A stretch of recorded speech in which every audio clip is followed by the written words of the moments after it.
رسول اللہ وسلم علیک یا حبیب اللہ۔ یوٹیوب چینل کو سبسکرائب کریں اور گھنٹی کے بٹن پر کلک۔ گرامی، ہر طرف علم کی بھرمار ہے۔ یہ انٹرنیٹ، نئی تحقیقات اور تجربات اس کا منہ بولتا ثبوت ہے، لیکن اس بات کا انکار بھی نہیں کیا جا سکتا کہ جیسے جیسے دنیاوی علم زیادہ ہو رہا ہے، ویسے ہی دین کے معاملات میں گمراہی بھی اپنی جڑیں مضبوط کرتی جا رہی ہے، کیونکہ کچھ لوگ دنیاوی علم کے بل بوتے پر قرآن اور حدیث کی تعلیمات کو بھی اپنی مرضی کے مطابق ڈھال لینا چاہتے ہیں۔ حدیث شریف ہے، نبی کریم صلی اللہ علیہ وسلم مبارک نے فرمایا کہ میری امت دنیا داری میں تو مشغول ہو جائے گی مگر شرک نہیں کرے گی۔ لیکن کچھ ناسمجھ لوگ اور علم سے بہرے لوگ یہ شور ڈال رہے ہیں کہ جی مسلمانوں میں شرک بہت ہو رہا ہے، یعنی امت کا والی، امت کا فاؤنڈر تو فرما رہا ہے کہ میری امت شرک نہیں کرے گی، مگر یہ لوگ اسی امت پر شرک کا فتویٰ لگا کر اسے مشرک کہہ رہے ہیں۔ توجہ چاہوں گا،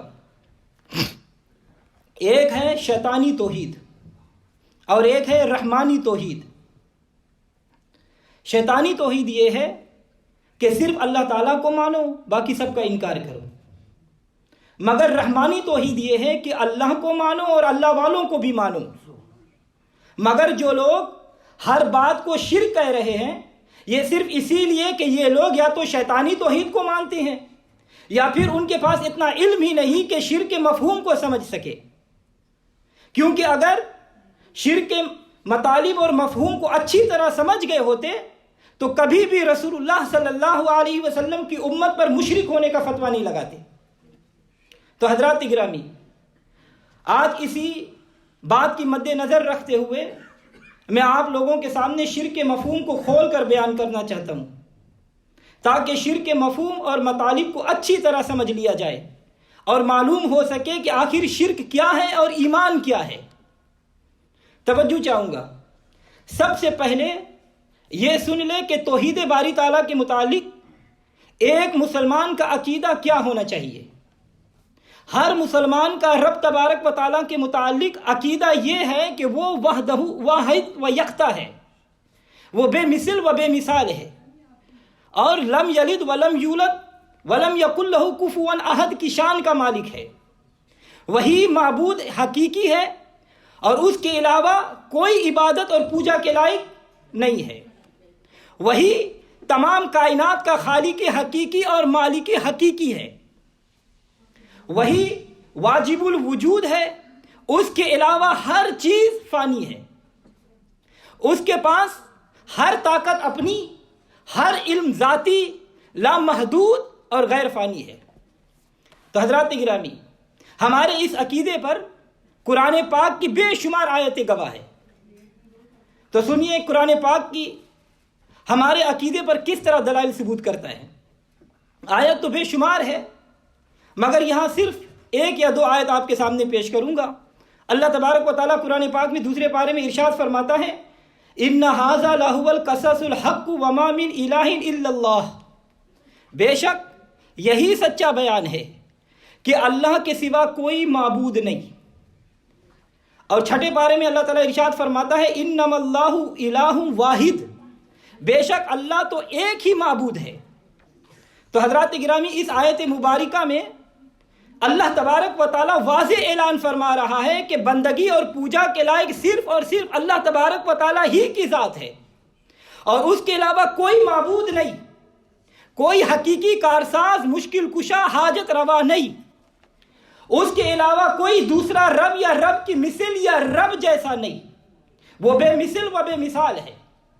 اب دیکھنا یہ ہے کہ کیا اللہ والی صفت کسی بندے کے لیے مان لی جائے تو یہ شرک ہوتا ہے؟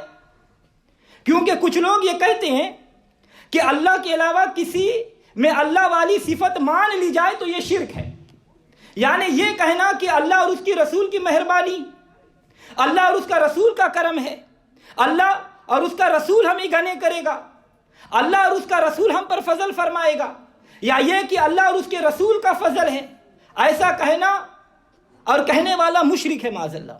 ایسا کہتے ہیں لوگ.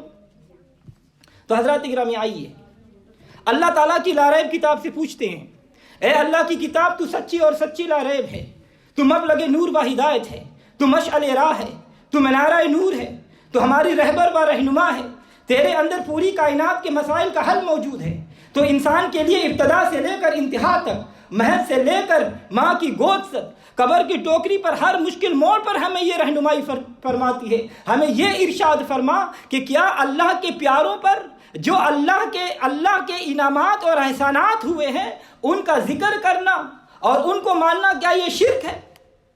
اور یہ بھی بتا کیا اللہ تعالیٰ کی صفت کسی انسان کے لیے مان لینا کیا یہ شرک ہوتا ہے؟ کیونکہ کچھ لوگ اسی بات کو شرک کہتے ہیں. تو سنیے اللہ تبارک و تعالیٰ قرآن پاک میں ارشاد فرماتا ہے اطیعوا اللہ و اطیعوا الرسول، حکم مانو اللہ کا اور حکم مانو رسول اللہ کا. فرمایا کہ اللہ کا حکم اور اللہ کے رسول کا حکم، یعنی جو صفت اللہ کے لیے وہی صفت رسول اللہ کے لیے. اللہ تعالیٰ قرآن پاک میں ارشاد فرماتا ہے قُلِ الْأَنْفَالُ لِلَّهِ وَرَسُولِهِ، تم فرماؤ کہ غنیمتوں کے مالک اللہ اور اس کا رسول ہے. غنیمتوں کا مالک اللہ بھی ہے اور اللہ کا رسول بھی، یعنی جو صفت اللہ کی وہی رسول اللہ کے لیے. تو کیا قرآن شرک بتاتا ہے؟ معاذ اللہ. مزید سنیے میرا رب فرماتا ہے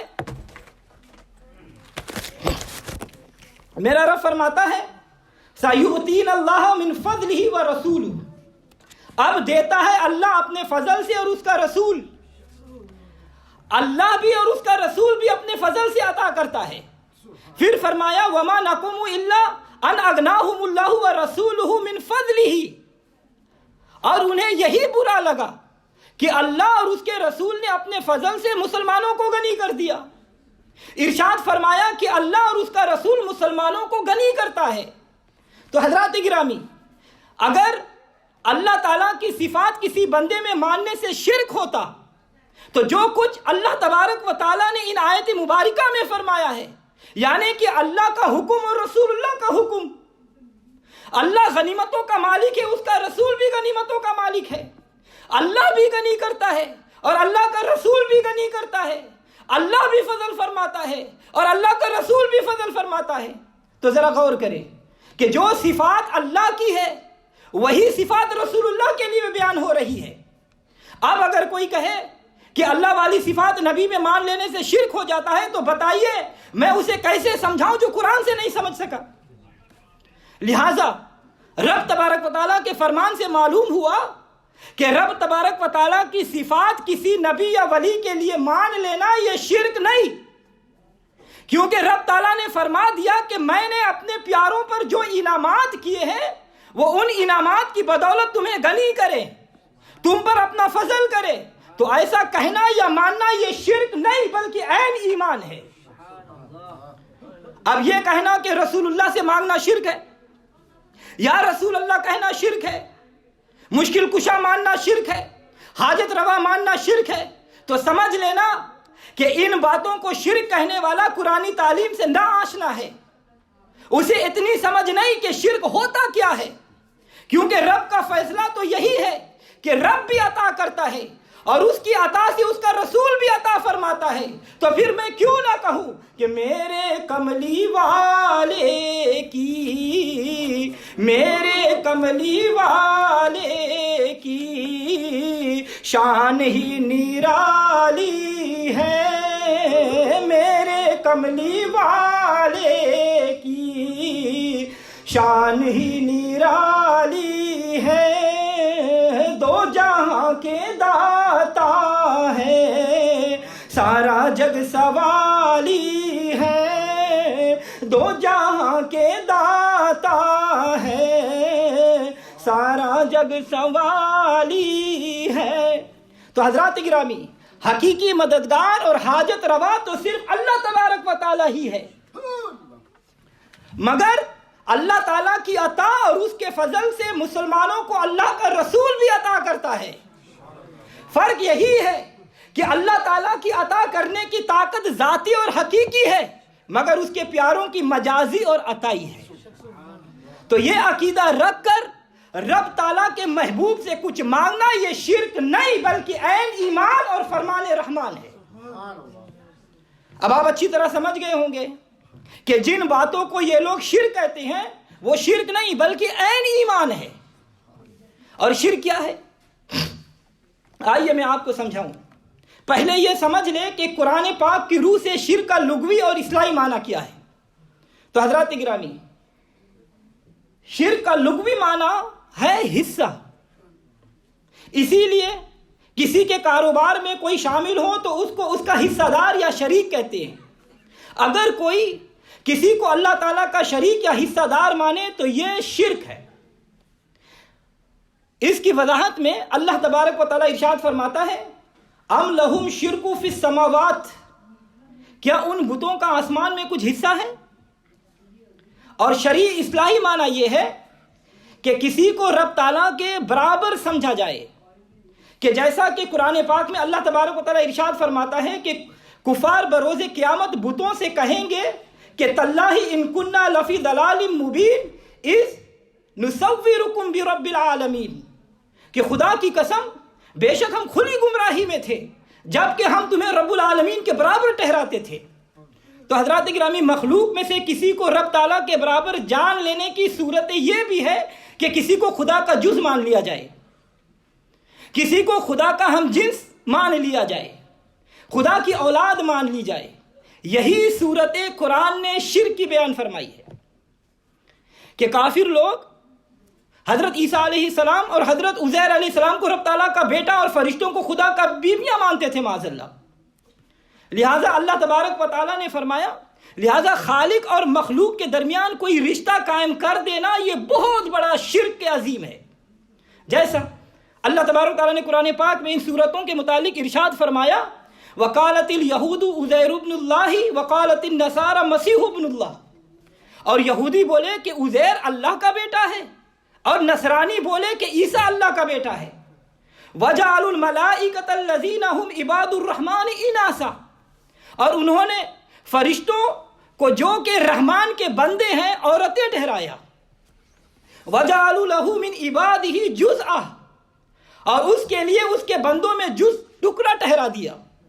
تو حضرات گرامی، شرک کی ایک صورت یہ بھی ہے کہ یہ ماننا کہ رب تعالیٰ ذرے ذرے کا رب ہے، مگر اتنا بڑا نظام وہ خود اکیلے نہیں چلا سکتا بلکہ اس کو کسی کی مدد کی ضرورت ہے، اور جو انتظامات چلاتے ہیں وہ مخلوق ہونے کے باوجود رب تبارک و تعالیٰ پر حکم چلا سکتے ہیں، جیسا کہ کفار اور مشرکین کا عقیدہ تھا۔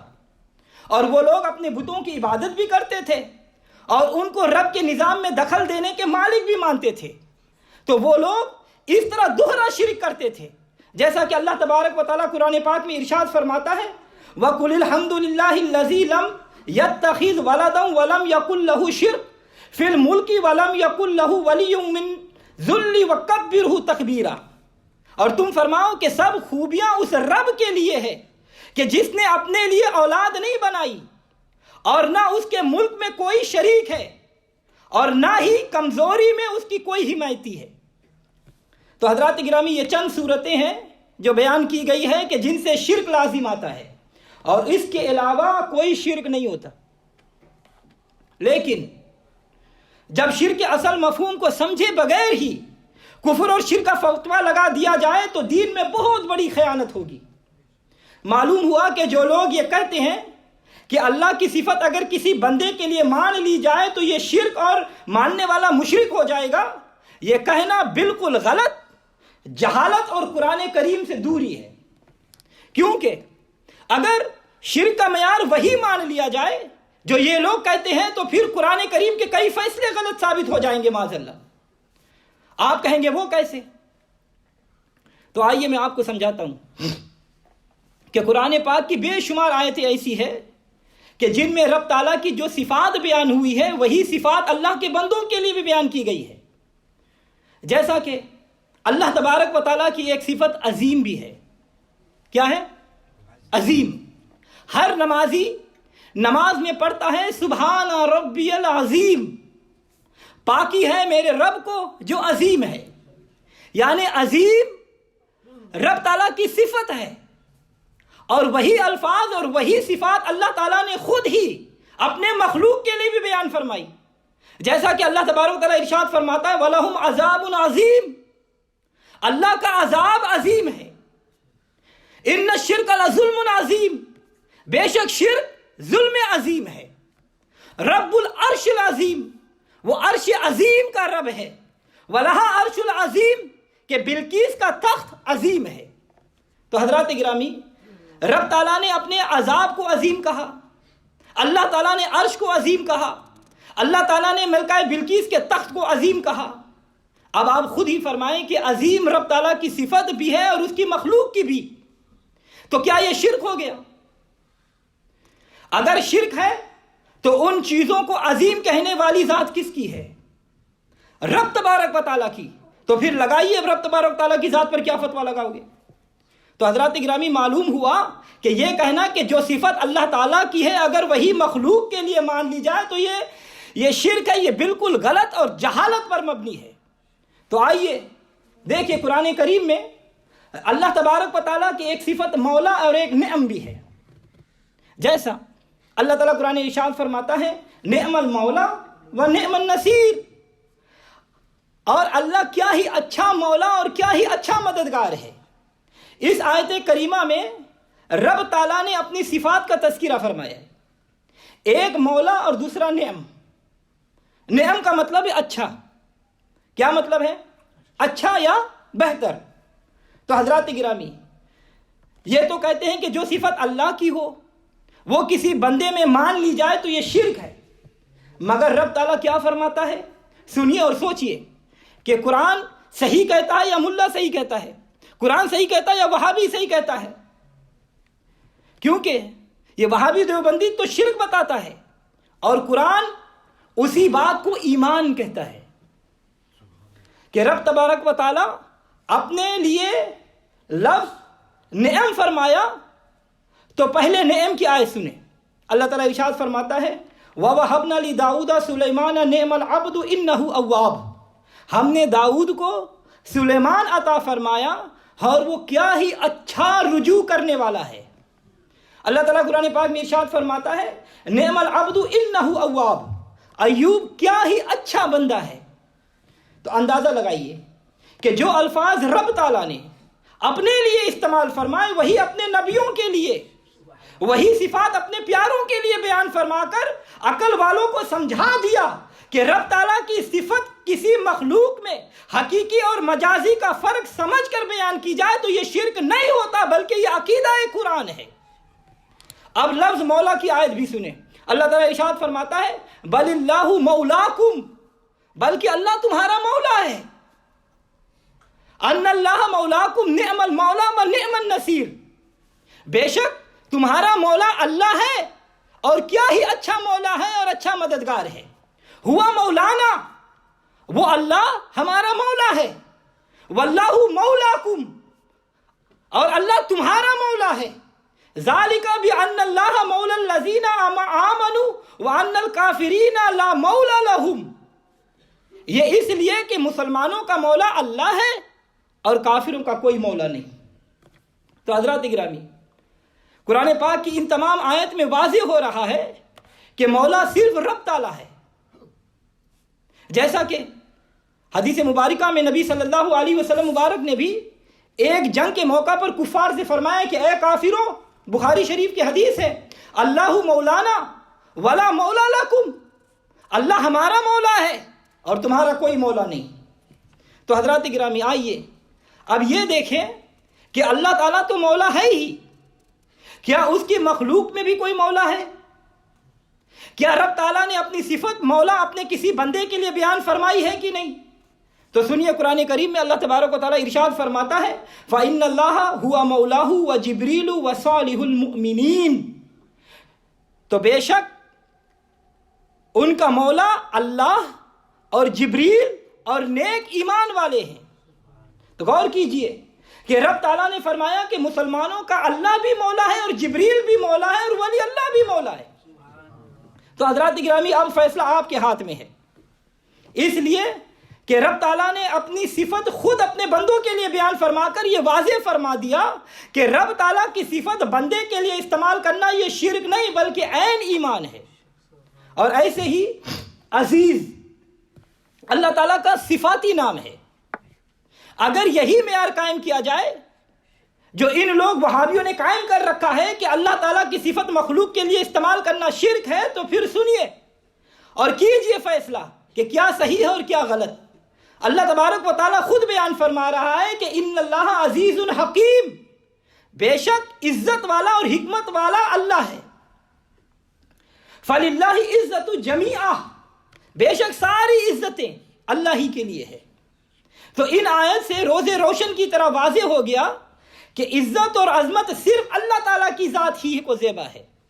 آئیے اب یہ بھی دیکھیں کہ کیا کسی اور کے لیے عزت والا ماننا یہ جائز ہے یا شرک؟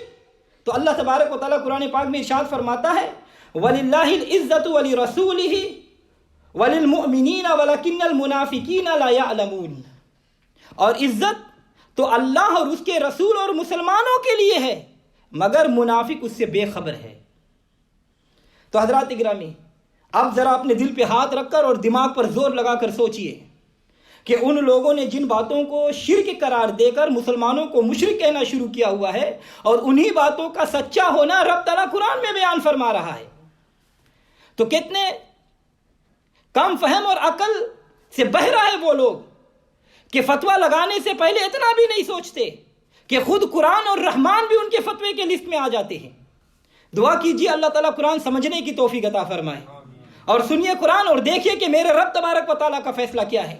اللہ تعالیٰ ارشاد فرماتا ہے اِنَّا أَرْسَلْنَاكَ شَاهِدًا وَمُبَشِّرًا وَنَذِيرًا لِتُؤْمِنُوا بِاللَّهِ وَرَسُولِهِ وَتُعَزِّرُوهُ وَتُوَقِّرُوهُ وَتُسَبِّحُوهُ بُكْرَةً وَأَصِيلًا، اے محبوب بے شک ہم نے تمہیں بھیجا حاضر و ناظر، خوشخبری اور ڈر سنانے والا بنا کر، تاکہ اے لوگو تم اللہ اور اس کے رسول پر ایمان لاؤ اور رسول کی تعظیم اور توقیر کرو، اور صبح و شام اللہ کی تسبیح پڑھو۔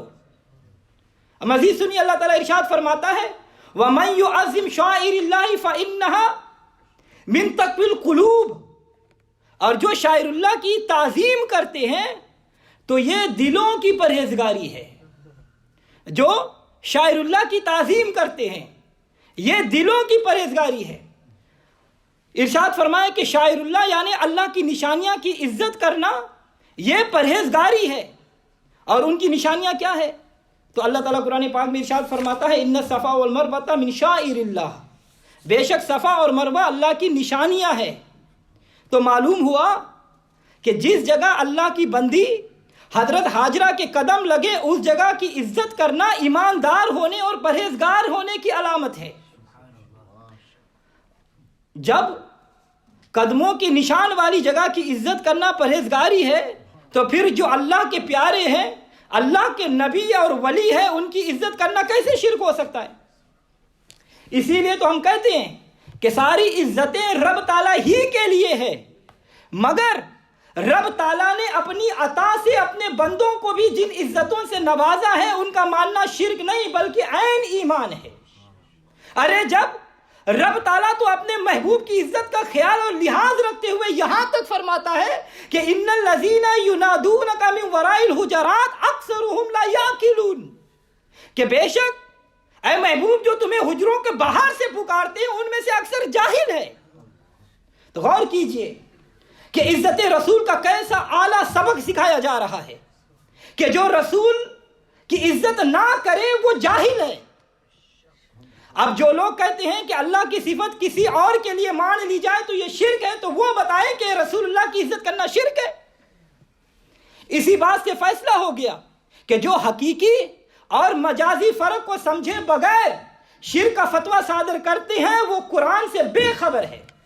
اور ہمارا عقیدہ نہ تو صرف یہی ہے بلکہ قیامت کے دن بھی یہی ہوگا کہ دیکھنی ہے حشر میں عزت رسول اللہ کی، دیکھنی ہے حشر میں عزت رسول اللہ کی، جلوہ فرما ہوگی جب طلعت رسول اللہ کی۔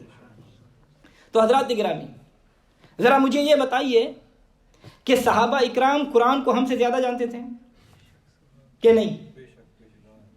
انہیں یہ معلوم تھا کہ عزت ساری کی ساری اللہ ہی کے لیے ہے، مگر رسول اللہ صلی اللہ علیہ وسلم کی کتنی عزت کرتے تھے۔ سنیے بخاری شریف کی حدیث ہے، حضرت عروہ بن مسعود رضی اللہ تعالیٰ عنہ جب مسلمان نہیں ہوئے تھے، مقام حدیبیہ پر حضور صلی اللہ علیہ وسلم سے گفتگو کے لیے حاضر ہوئے۔ اس موقع پر عروہ بن مسعود رضی اللہ تعالیٰ عنہ نے شمع رسالت کے پروانوں کو رسول اللہ صلی اللہ علیہ وسلم کی عزت کرتے ہوئے دیکھا، تو واپسی پر کفار سے کہا، کیا کہا؟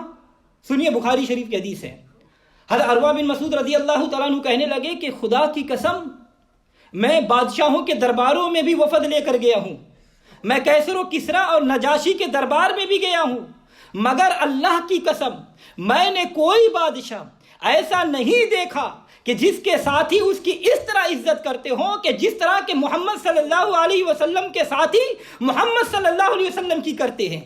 خدا کی قسم جب محمد صلی اللہ علیہ وسلم تھوکتے ہیں تو ان کا تھوک زمین پر نہیں گرتا بلکہ وہ کسی نہ کسی صحابی کے ہتھیلے پر گرتا ہے، جیسے وہ اپنے چہرے پر اور جسم پر مل لیتا ہے، اور جب وہ کوئی حکم دیتے ہیں تو فوراً تعمیل کرتے ہیں، اور جب وہ وضو کرتے ہیں تو ایسا معلوم ہوتا ہے کہ یہ لوگ ان کے وضو کا استعمال شدہ پانی حاصل کرنے کے لیے آپس میں جھگڑنے پر اتر آئیں گے، اور جب ان کی بارگاہ میں کوئی بات کرتے ہیں تو بہت آہستہ آواز میں کرتے ہیں، اور اتنی عزت کہ ان کی طرف نظر بھر کے دیکھتے بھی نہیں۔ نعرہ تکبیر، نعرہ رسالت، عزت رسول زندہ باد۔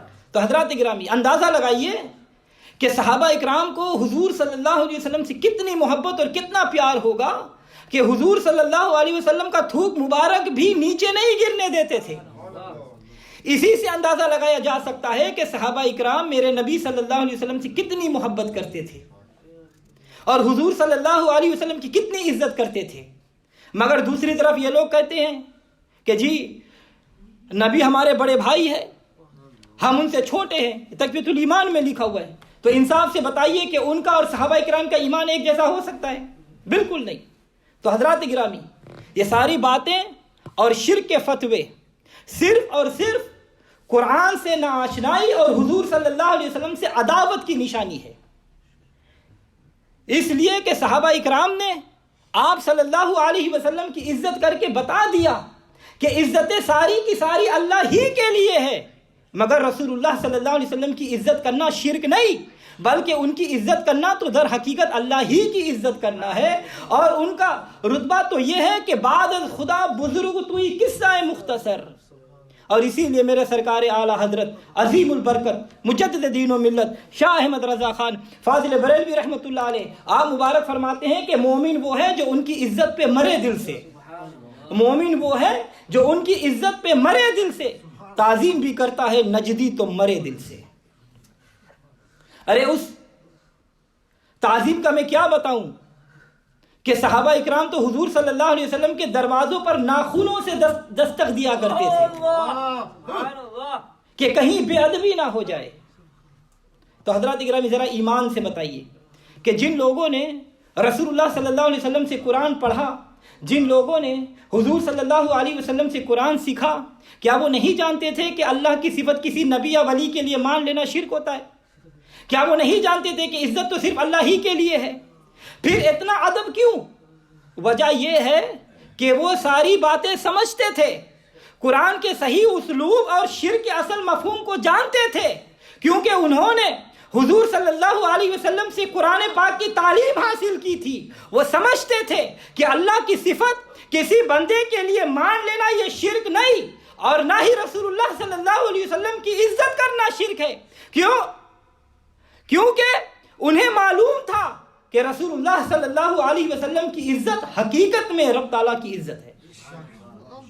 یہی تو ہم کہتے ہیں کہ رب تعالیٰ کی تمام صفات ذاتی اور حقیقی ہے، مگر نبی یا ولی کی تمام صفات رب تبارک و تعالیٰ کی عطا ہے۔